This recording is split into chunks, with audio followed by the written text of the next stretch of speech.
2022 will go down in history as the year where 3 different Pinocchio adaptations came out. How is that even possible? But all joking aside, 2022 was a pretty good year for cinema. We got some life-changing films that helped us through these weird times. So let's talk about them. But before we get to my top 5, I quickly want to talk about some honorable mentions. Real quick, I have not seen Decision to Leave, Top Gun Maverick and Aftersun. I'm sure they're great films, I just haven't had the time yet to watch them, and I really wanted to get this video out as fast as I could. Okay, now enjoy. Banshees of Inisherin is my 6th favorite movie of the year. It's a movie about how little kindness is worth when there is no one to be kind to. And I love how the movie doesn't pick a side in its own conflict. It just shows you what happens and lets you decide who was right. This movie is also incredibly funny. The line, "I will not leave my donkey outside when I'm sad," cracks me up every time. Guillermo del Toro's Pinocchio is a good-ass movie and one of the only animated movies of the year with a good script. The animation looks great and the themes about free will versus obedience are handled pretty well. The only reason this movie didn't make the list is because the songs are terrible. Sorry. I also watched Star and I thought it was pretty good. This movie is incredibly well directed and I love what the movie had to say about narcissism and power. I just think the pacing was terrible and the movie didn't need its 2.5-hour runtime to tell the story it wanted to tell. Okay, now let's get into the top 5. Holy shit, the Batman is amazing! This is my favorite Batman movie and my 2nd favorite superhero movie ever. This movie gets Batman better than anyone, and I loved how the movie explored darker heroism. I have always loved Batman because he is not perfect. Sometimes he fucks things up, and sometimes he beats the shit out of people. But I love that he makes mistakes because that's what makes him human. Yes, Superman is the most perfect hero ever. He has the kindest heart out there, he's the strongest, the fastest, and the sweetest. But he's not human. Batman works because he gets the normal person. He understands our struggles and he knows what he has to do to save people. This movie knows why Batman works so well, and the movie uses that to its fullest potential. Batman isn't perfect in this movie. He makes mistakes. He hurts people because he has to. Bruce Wayne is a rich guy in a palace, and he cannot change the world for the better by just being himself and being good. Batman can change the world because he is not perfect. He is as dark as the villains in this movie, because he is the hero Gotham deserves. But he's also the light in this darkness. He helps everyone in Gotham out of the darkness by becoming a part of that darkness himself. That's Batman's sacrifice, and Matt Reeves understands and translates that perfectly onto the screen. I love how Bruce doesn't care about his life as Bruce Wayne, because he knows how little it matters. He knows that being Bruce is just a waste of time, because Bruce Wayne isn't helping people. Batman is. Almost every aspect of this movie is so Batman. The darker tone, Giacchino's incredible score, the beautiful performance of Robert Pattinson, and the incredibly raw action. The action in this movie feels so spectacular, yet so honest. The movie is slow, but it always feels like it's progressing.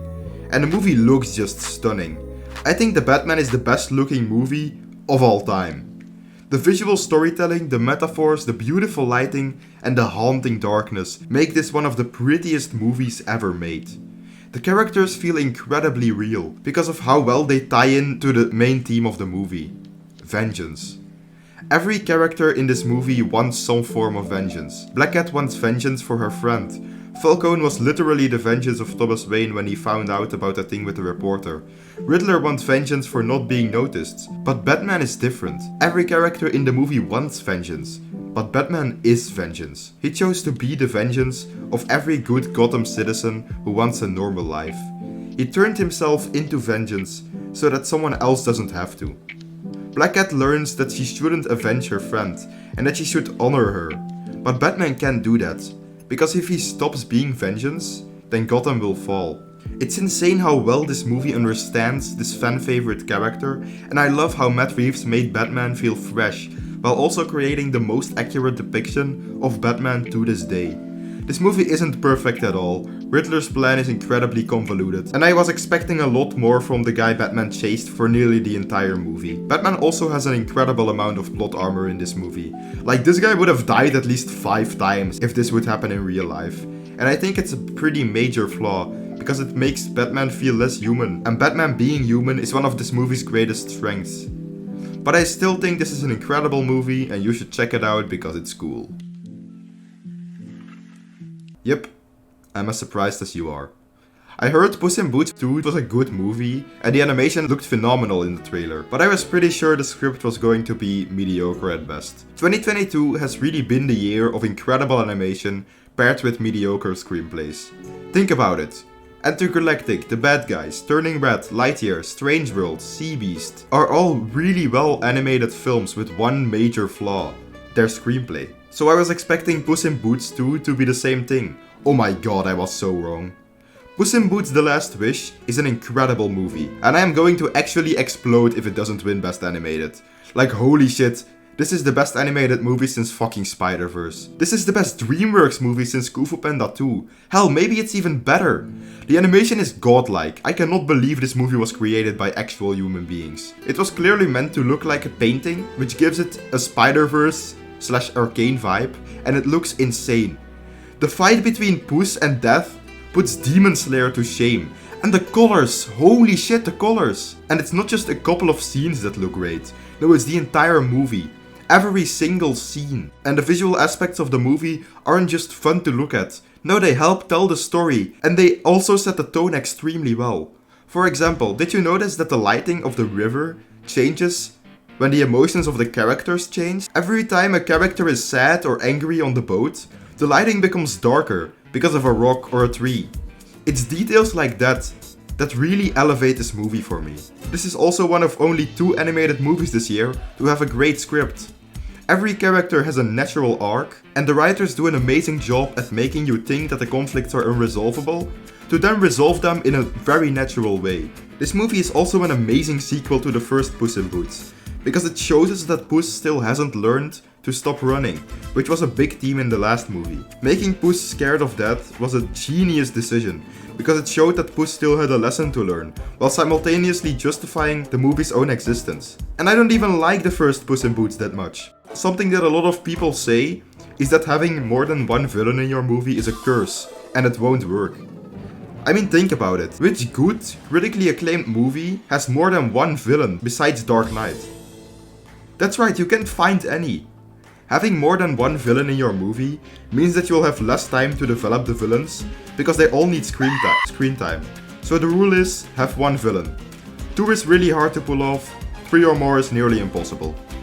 This movie has 6. And it works. Goldilocks and the 3 Bears are parallels to Puss in Boots and his gang. Puss and Goldilocks both need to learn that the life they have right now is good and that they should enjoy it while it lasts. Jack Horner has a counter-ideology to Puss's friends because he thinks helping others and working together is useless, which is also why he fails in the end.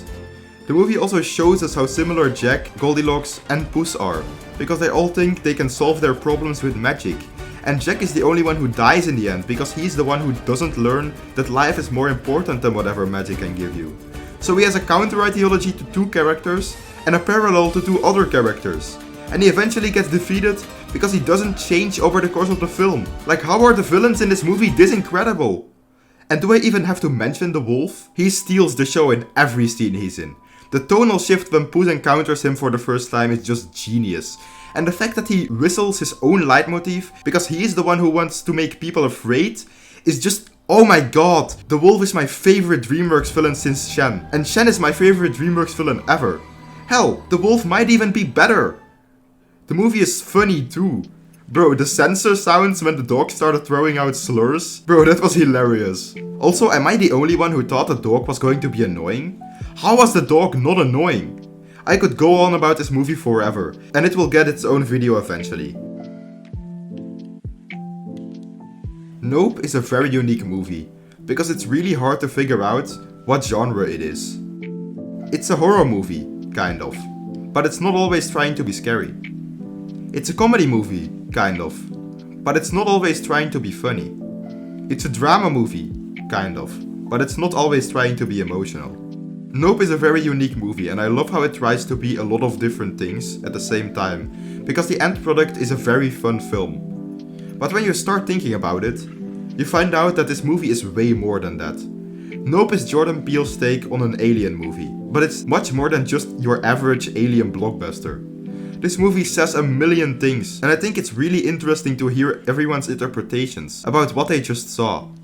I think Nope is a movie about how humanity likes to watch things that we're not really supposed to watch, and about how dangerous it can be. It's also about why people will always keep using our addiction to watching things as long as there is money to be made, and about how it feels to be watched yourself. But the thing is, you don't realize it's about that, or rather, you don't realize it's about anything other than a cloud not moving if you don't want to look for the message of this movie. I think the best movie to compare Nope to would be I'm Thinking of Ending Things, because it's about something that has been done before. But if you look closer, you get rewarded with some really cool shit. You might look at something like the monkey murder scene and think, oh, this is just set up for Steven Yeun's character. Until you realize that this scene is a metaphor for the entire movie. Humans watch an animal they don't control, because that's what humans do, until the animal starts killing the humans because he thinks he owns the place, and when one of the humans and the animal finally start understanding each other, the animal gets killed by the humans because they didn't understand the animal. Was I talking about the monkey scene, or about the plot of Nope? This movie is filled with genius things like that, and they make the weird parts of this movie feel like one big experience. I don't really want to tell you guys more about this movie, because I don't want to influence your interpretations of it. But I'll just say one last thing. The designs for the alien are fucking incredible. First, it's just a cloud that doesn't move. Then, it reveals itself to be a human-eating alien shaped like an eye to show us how dangerous looking at things is. And then it becomes this fucking origami monster that fucking explodes at the end. Whoever came up with these designs deserves a medal and a raise. Well done. Everything Everywhere All at Once is a mess. It says 5 things at the same time, and it's about nothing. It shows us an infinite amount of worlds and characters, yet it's only interested in a couple of them. It tries to make us emotionally invested in 2 rocks.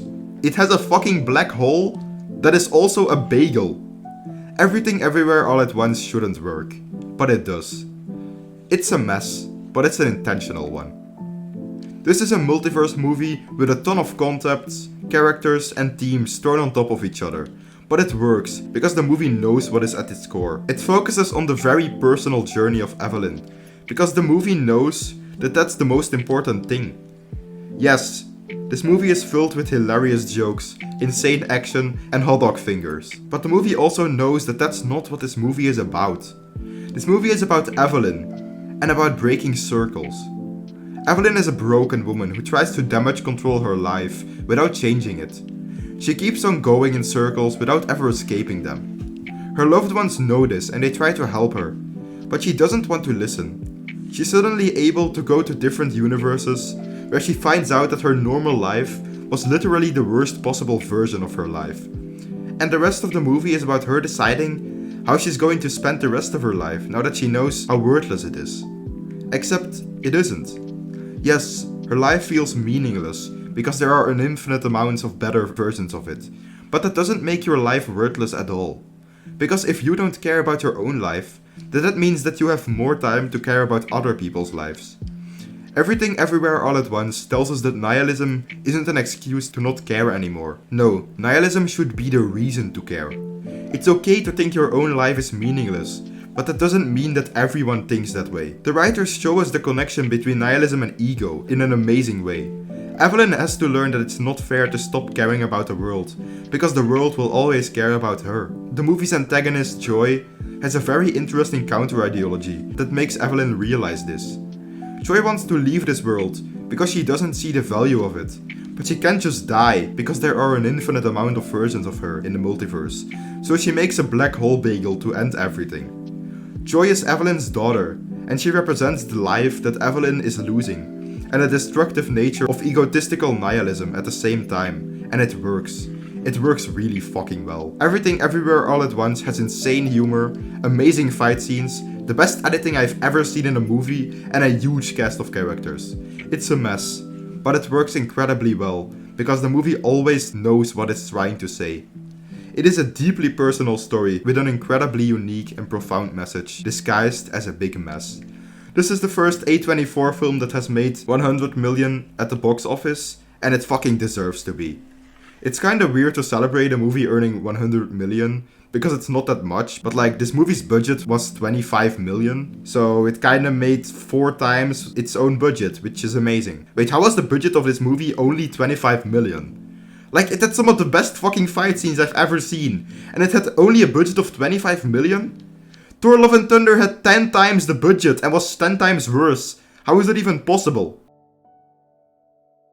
Close is one of the most honest movies I have ever seen. It's really hard for me to talk about this movie, because I don't know where to start. The performances are too incredible for words. Every emotion in this movie feels real, is real. Every little gesture means something, and every little sound is genuine. The portrayal of a Belgian school was incredibly accurate. The playground scenes feel like they would actually happen if these characters would interact. It's incredible how relatable this movie is. Everyone knows how it feels to want to leave someone without wanting to hurt their feelings. Everyone knows how it feels to want to be popular, and everyone knows how it feels to let something or someone go. There are no villains in this movie. Just people. Some of the kids bully Leo when he starts going to the school, but they stop doing that once they get to know him, because that's how people work. This movie is an emotional roller coaster that doesn't give your heart mercy until the very last scene. Leo's best friend Remy commits suicide after Leo tries to push him away, and it's very painful for Leo, because he never got to say goodbye or even apologize for pushing Remy away. But it's also incredibly painful for the audience, because we only saw the movie from Leo's perspective, so we also never got to say goodbye. The movie doesn't tell us how he committed suicide, the movie never tells us if he left something, and the movie never tells us when he committed suicide, because Leo doesn't know that, so we don't know it. Remy died because of Leo, that's a fact. But Leo isn't the villain, because every single thing he does in the movie is incredibly human. We believe he would do everything he does. And maybe we even agree with what he does, but it's still his fault, and he has to live with that. Close tells us that life doesn't give you breaks. When something bad happens, you can't just pause your life. No, you have to keep going. Like Diane once said, life is a bitch and then you keep living. Bad things will happen in your life. You just have to find a way to turn them into good things. You have to learn to let things go, and you have to learn to keep going, no matter how many times the world knocks you down. You have to get up. The wind metaphor is my favorite metaphor of the year, and one of my favorites of all time. You need air to survive, but it's also important to let it go. You have to let the air leave your body, to make space for new air. You have to blow out. You can make beautiful things by blowing out and letting important things go, because that's how the world works. Every flower will die eventually, but that flower creates a seed that will make new flowers. And the wind, the air that was blown out, will spread those seeds. Letting things go and moving on are essential parts of life, and you have to be able to do those things when life becomes hard, because whatever happens, you have to keep living. This year was amazing for movies, and I'm sure next year will be great too. So I'll see you guys in 2023.